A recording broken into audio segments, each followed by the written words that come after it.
এমন হতে পারে আমার কাছে আজরাইল যে কোনো মুহূর্তে আসতে পারে, তাইলে এই মরণটা হবে অপবিত্র অবস্থায়। এই জন্য আমার নবী বলে পবিত্র অবস্থায় ঘুমায়া থাকলেও ইবাদত হয়, কথা কোন ঠিক কিনা? এই জন্য পবিত্র থাকবেন আর আল্লাহর কাছে বলবেন, আল্লাহ আমারে মরণ দিলে তুমি পবিত্র অবস্থায় মরণ দিও, আমারে মরণ দিলে উযু অবস্থায় মরণ দিও, আমারে মরণ দিলে তুমি স্বপ্নে নবীর দিদার দিয়া মরণ দিও। তোমার দেশে যায় কত আশেকান, এও দম পড়ে আছি বাংলায় তান। তোমার দেশে যায় কত আশেকান, এও দম পড়ে আছি বাংলায় তান। যেতে পারলাম না আমি দেশেতে তোমার, যেতে আমি দেশেতে তোমার। দেখা ডেকে নাও রওজা তোমার। রাসূলুল্লাহ কি উপায় হবে আমার, রাসূলুল্লাহ কি উপায় হবে আমার। মরণের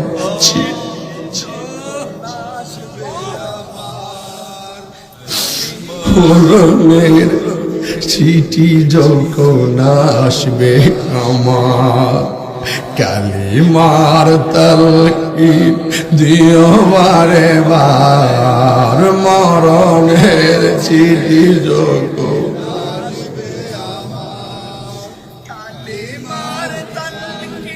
দিও বারে বার, প্রাণ ভরে দেখব চেহারা তোমার, প্রাণ ভরে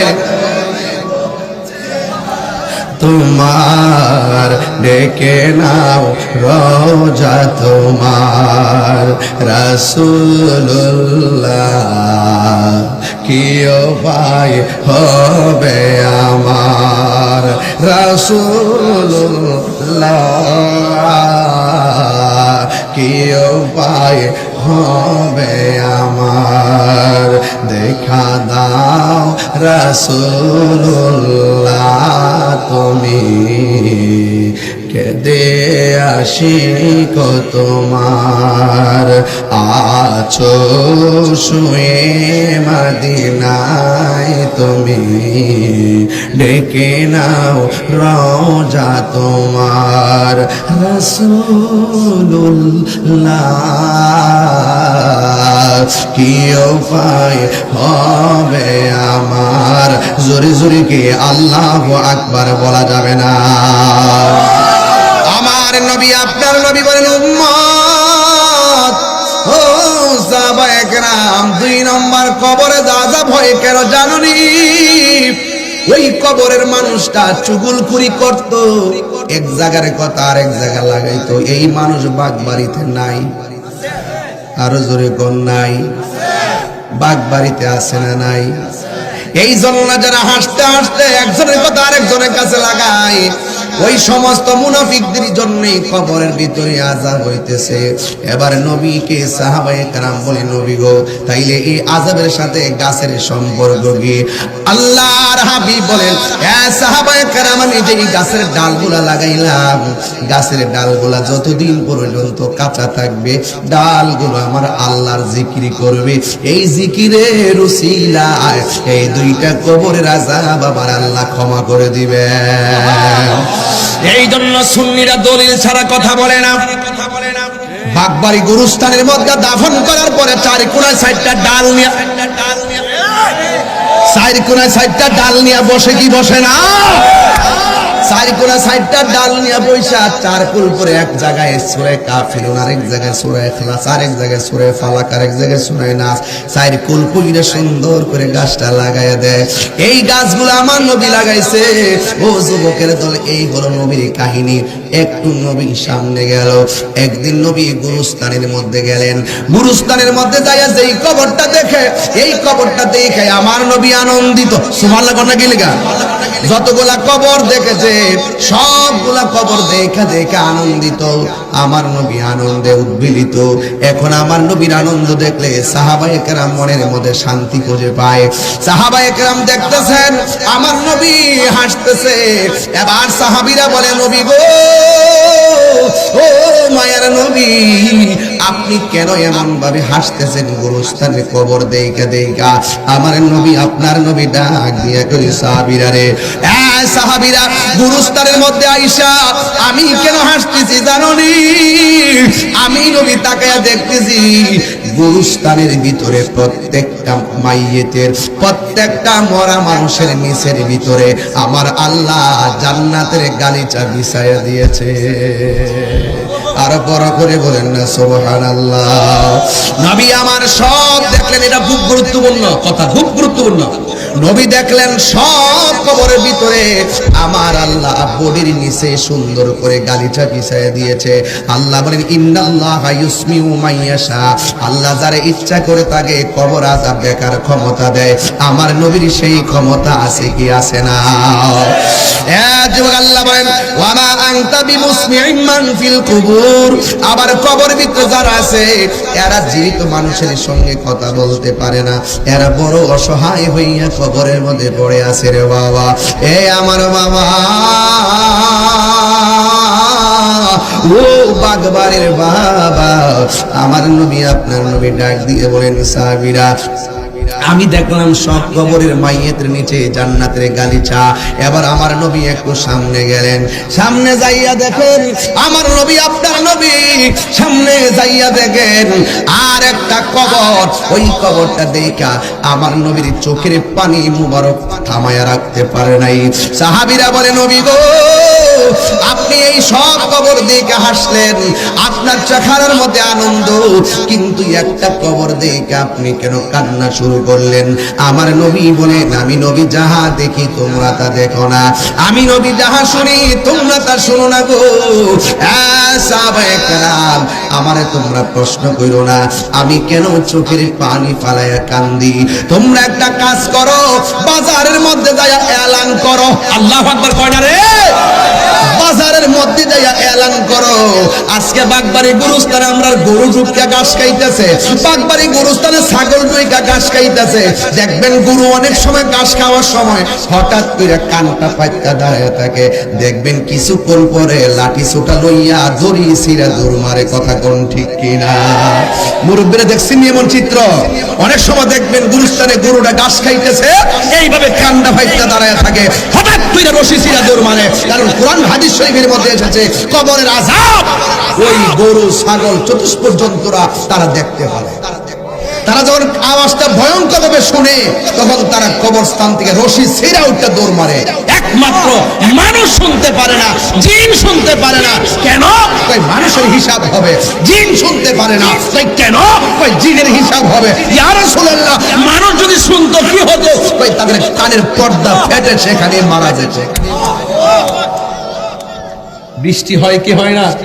চেয়ারম্যান সাহেব, বৃষ্টি হয়, ঘরের তুলি দিয়া পানি পড়লে তুলিটা বন্ধ করে দেয় যাতে পানি না পড়ে।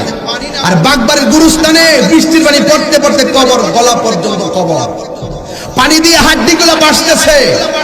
আপনার বাবা হাড্ডিতে ভাসতেছে, আপনার বাবার হাড্ডি পানিতে ভাসতেছে, আপনার মায়ের হাড্ডি পানিতে ভাসতেছে, আপনার ভাইয়ের হাড্ডি পানিতে ভাসতেছে। বিগত চেয়ারম্যান সাহেব ওই কবরেই তো পড়ে আছেন, সেখানেও পানি আছে না নাই? বৃষ্টির পানি ঢুকতেছে, কিন্তু পানি সেচা দেওয়ার কোনো সুযোগ কি আছে? তারা কি তাদের কষ্টের কথা বলতে পারে? পারে না। তাইলে ওই অবস্থা আমাদেরও হবে কি হবে না? আরো জোরে কোন হবে কি হবে না? এই জন্য আমার নবীর সাহাবীরা ডাক দিয়া কয়, ইয়া রাসূলুল্লাহ, নবী গো, ও মায়ার নবী, সব কবর আপনি দেখে দেখে হাসলেন, এই কবরটা দেখে কেন আপনি কাঁদলেন? সবাই আমার সাথে টান দিয়ে কোন বন্ধুরা রে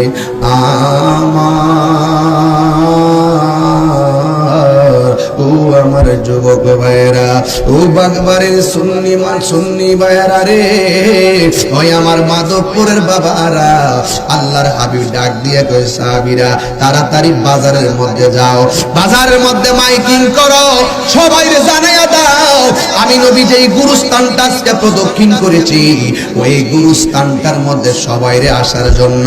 যার ভাইকে কবর দিতে সে আসবে, যার নানা কবর দিতে সে আসবে, যার নানিকে কবর দিতে সে আসবে, যার যার অভিভাবক গুরুরে ওই কবরের পারে পারে দাঁড়াইবার জন্য বলবা। ওই ভাইয়ের পাশে ভাই দাঁড়াবে, মার পাশে সন্তান দাঁড়াবে। যখন এমন একটা ঘোষণা করলেন, একটি বিশেষ বিজ্ঞপ্তি, গুরুস্থানের মধ্যে যাদের লাশ দাপন করছেন আপনারা যার যার আপনজনদের গুরুস্থানের পাশে দাঁড়াইতে নবী নির্দেশ করেছেন। এবার নবী নির্দেশ করেছেন সব সাহাবায়ে কেরাম আর মদিনার বাসীরা ওই গুরুস্থানের ভিতরে যার যার কবর বরাবর দাঁড়ায় গেছে। নবী আমার হুকুম করছে দাঁড়াইতো, আর সব সাহাবীরা অপেক্ষা করতেছে। নবী সব কবর দেখে হাসছে, একটা কবর দেখে কাঁদছে।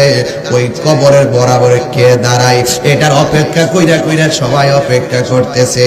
যেই মাত্র সবাই যখন তারা এসেছে, আমার নবী আর সাহাবীরা তাকাইয়া দেখতেছে যেই কবরের পাশে নবী দাঁড়ায়া কাঁদছে, ওই কবরের পারে আর অন্য কেউ দাঁড়ায় না। একটা বুড়া মহিলা ওই লাঠি বর কইরা কইরা গরুস্থানে ওই কবরের পারে যাইয়া দাঁড়াইছে। যেই কবরের কাছে দাঁড়াইয়া আমার নবী কান্না করেছিল। জোরে জোরে কি সুবহানাল্লাহ বলা যাবে না? আর বড় করে কোন আল্লাহু আকবার। যুবক আমার, এবার সাহাবীরা কয় ঘটনাটা কি বুঝা লই? বুঝতেছিলি মাস্টার আমার, বুঝতেছেন তো? এবার মহিলা যখন লাঠি ভর কইরা কবরের পরে আসছে, এবার আমার নবীটা আস্তে আস্তে ওই কবরের কাছে গেলেন। কবরের কাছে যাইয়া আমার নবী, আপনার নবী ডাক দিয়ে বলে, মা ও মা গো, আপনি এই কবরের পারে এসে দাঁড়াইলেন। এ মা, আমি জানতে চাই এই কবর মানুষটাকে? ওই বুড়া মহিলা ডাক দিয়ে কয়, নবী গো, এই সন্তানটা কেউ না, এই সন্তানটা হলো আমার সন্তান, এই সন্তানটা হলো আমার সন্তান। এবার আমার নবী ডাক দিয়ে কয়, মা কবরের সন্তানটা কেমন আছে জানেননি? ওই মহিলা ডাক দিয়ে কয়, নবী গো, আল্লাহ এবং তার নবী ভালো জানে। এই কথা বলার পরে আমার নবী বলছেন, মা আমি নবী দেখেছি আপনার সন্তানটা কবরের ভিতরে জাহান্নামের গালিচার মধ্যে কাঁদতেছে। আপনার সন্তানটা কাঁদতেছে। নবী কয়, আমি দেখছি আপনার সন্তানটা ওই জাহান্নামের গালিচার মধ্যে কাতরাইতাছে। আপনারা জবান খুইলা কন, আমার নবী দেখার ক্ষমতা আছে না নাই? ওই মহিলা ডাক দিয়ে কয়, নবী গো, আমি অনেক দিন ধরে কোনো আনন্দের খবর পাই না। আজকে গুরুস্থানের আমার সন্তানের কাছে আইসা আপনার কাছ থেকে আমি একটা আনন্দের খবর পাইলাম। নবী ডাক দিয়ে কই, মা গো, তোমার সন্তান কষ্টের মধ্যে আছে, এটা তোমার জন্য কেন আনন্দ লাগে? এবার আমার নবী ডাক দিয়া বলে, মা কেন তোমার কাছে আনন্দ লাগে? ওই মহিলা ডাক দিয়ে, ইয়া রাসূলুল্লাহ, ইয়া হাবিবাল্লাহ, নবী গো, আজকে আমি বড় সার্থক, আমি বড় আনন্দিত। আমার পোলাটা জাহান্নামের আগুনের মধ্যে জ্বলতেছে। ওই কেন? মহিলাটা ডাক দিয়ে, নবী গো, ইয়া রাসূলুল্লাহ, নবী, আমার এই সন্তানটারে আমি 10 মাস 10 দিন গর্ভের মধ্যে রাখছি। এমন অনেক রাত গেছে, রাতের বেলা একটু ঘুমে যাওয়ার পরে আমার সন্তান আমার পেটের মধ্যে লাথি মারছে, আমার ঘুম ভাঙে গেছে। আমি খাবার নিয়ে বসছি, খাবারটা মুখে দেওয়ার সাথে সাথে আমার পেটের মধ্যে লাথি মাইরা আমার আনন্দের খাবার খাইরা নিছে। আমি ভূমিষ্ঠ হওয়ার সময় আমার পোলা আমার লাথি মাইরা বেহুশ কইরা মরণের ঘাটে পাঠায় খাওয়াইয়া দিছে। এরপর আমি রাতের বেলা চোখের পানি ফালাইয়া কানতে কানতে এমন ভাবে 10 মাস 10 দিন কাটাইলাম। একদিন আমি চোখের পানি নিয়ে মানুষের সামনে যাই নাই। শুধুমাত্র মানুষ কেন, বাচ্চার বাবার কাছেও আমি কান্নার কথা বলি নাই। আমার চোখের পানি আমি কাউকে দেখতে দেই নাই। ইয়া রাসূলুল্লাহ, এমন ভাবে আমি তারে 10 মাস 10 দিন আমার গর্ভে রেখেছি গো নবী। রাখার পরে আমি তারে এক কষ্টের মধ্যে আমি তারে জন্ম দিয়েছি। জন্ম দেওয়ার পরে বুকে পিঠে রাইকা রাইকা তারে মানুষ করেছি, এমন ভাবে মানুষ করেছি। আরে নবী, আপনার নবী ডাক দিয়া বলে, আল্লাহ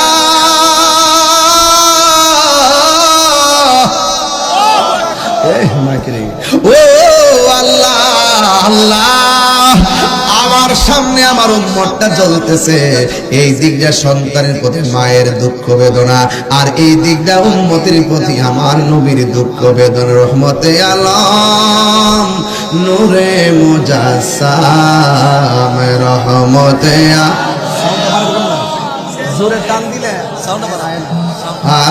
সাহাবীরা আতর বানায় ওই নবীর ঘাম বলো না, সাহাবীরা আতর বানায়। চিনো জানো মানো কেমন আমার নবীজি। কি কষ্ট হইতেছে আপনাদের? কষ্ট হইতেছে? আরে চিনো জানো মানো কেমন আমার নবীজি, যাহার চন্দ্র সূর্য তারকারাজি। বলো চিনো জানো মানো কেমন আমার নবীজি, যাহার প্রেমে চন্দ্র সূর্য তারকারাজি। তোমরা আরো শুনবানি বাগবাড়ি বাসী, আরো শুনবানি মাধবপুরবাসী। জান্নাতের রুমে রুমে লেখা নবীর নাম বলো না, জান্নাতের লেখা নবীর নাম বলো। রহমতে একটা ধাক্কা দাস না, লারা লারা লারা লারা সোজা লারা দে, লারা ইনশাআল্লাহ ইনশাআল্লাহ নবী খুশি হয়ে যাব। আরে রহমতে আলম নূরে মুজাসসাম, সাহাবীরা আতর বানায়, সাহাবীরা আতর বানায় ওই নবী। এই এই উস্তুনে হান্নানা একটা খেজুর গাছের নাম, যাকে ধরে খুতবা দিতেন রাসূল আকরাম। বলো না উস্তুনে হান্নানা একটা খেজুর গাছের নাম, যারে খুতবা দিতেন রাসূল আকরাম। গাছটা নবীর বিরহে কাঁদিতে রহে, নবীর বিরহে কাঁদিতে রহে। কত বাক হইল যত সাহাবায়ে কেরাম, কত বাক হইল যত সাহাবায়ে কেরাম। জোরে জোরে আর রহমতে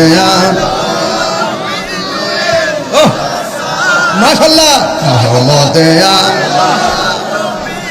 রে মুজাসসাম, সাহাবীরা আতর বানায় ওই নবীর গাম। বলো সাহাবীরা আতর বানায় ওই নবীর গাম। জোরে জোরে কি আল্লাহু আকবার বলা যাবে না? হায় রে ও মাধবপুরের বাবা, নবীর মহব্বত উম্মতের জন্য কম না বেশি? আমার নবী ডাক দিয়া কই ও আমার আল্লাহ, ও আমার আল্লাহ, মা সন্তানরে বদদুয়া দিছে। বাবা মনিটর সাউন্ড নষ্ট করে গেছে। ও নবী গো আল্লাহ, মা সন্তানকে বদদুয়া দিছে, তুমি কবুল করেছো।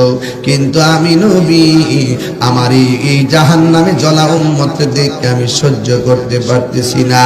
ও আল্লাহ, আমার একটা দাবি নবী, আমি নবী দেখতেছি আযাবটা কেমন হইতাছে, কিন্তু মা তো আযাবটা দেখতেছে না। দয়া কইরা তুমি কবরটারে ওপেন কইরা দাও, যেন বাচ্চার ওই সন্তানের কবর আযাবটা মায়ের চেহারা দিয়া চোখ দিয়া দেখতে পারে। এই কথা বলার পর আমার নবীর মতন মুস্তাজিবুদ দাওয়া কিন্তু পৃথিবীতে আর কেউ নাই। নবী যদি বলে আল্লাহ দাও, আল্লাহ দিয়ে দেয়। নবী যদি বলে আল্লাহ ধ্বংস করে দাও, ধ্বংস করে দিবে। কিন্তু আমার নবী বলে আল্লাহ মায়ের চোখের সামনে সন্তানের কবরটা প্রসার করে দাও, এবার মা যেন সন্তানের আযাবটা দেখে। ওই মুহূর্তে আল্লাহ নবীর কথা কবুল করেছেন। যেই মাত্র কবরটা খুললা দিয়েছে রে বাবা, ওই মুহূর্তে মা দেখতেছে সন্তানের বডির মধ্যে জাহান্নামের শিকল লাগানো আছে, জাহান্নামের গালিচা দিয়ে বেষ্টন করা আছে। এই সন্তানটা এমন ভাবে চিৎকার মারে, এই কান্নার আওয়াজ পৃথিবীর এক প্রান্তে যায়। এই সন্তানটা কবরে এমন ভাবে কাঁদতেছে, ওই কান্নার আওয়াজটা মাগরিবে যায়, মাশরিকে যায়, শিমালে যায়, জুনুবে যায়, এমন কোন পশু পাখি নাই সন্তানের কান্নার আওয়াজটা না শুনে। যেই মাত্র মা